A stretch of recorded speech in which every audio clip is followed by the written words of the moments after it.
আপনাদেরকে সবাইকে ওয়েলকাম আমার চ্যানেলে। আজকে থাকছে 18তম BCS এর প্রিলিমিনারি। এটি শুধু বাংলাদেশ অংশ থেকে।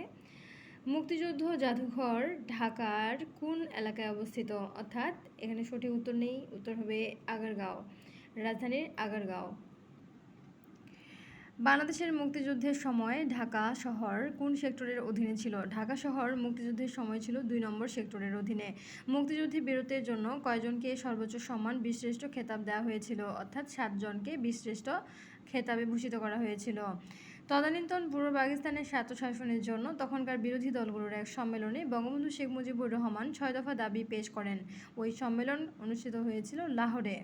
বাংলাদেশের সংবিধানের 21-2 নং ধারায় বলা হয়েছে, সকল সময়ে জনগণের সেবা করিবার চেষ্টা করা প্রজাতন্ত্রের কর্মে নিযুক্ত প্রত্যেক ব্যক্তির কর্তব্য।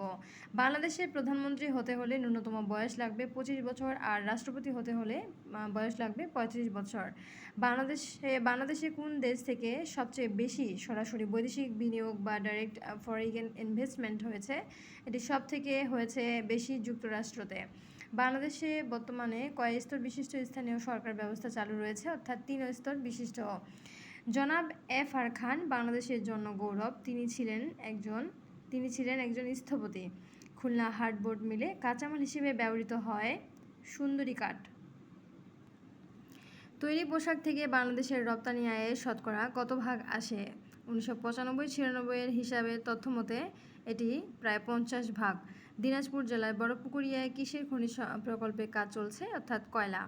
বাংলাদেশে বিদ্যুৎ শক্তি উৎস হচ্ছে উপরের সবগুলোই, অর্থাৎ প্রাকৃতিক গ্যাস, খনিজ তেল এবং পাহাড়ি নদী। ধলেশ্বরী নদীর শাখা নদীর নাম হচ্ছে Buriganga. Thank you watching this video.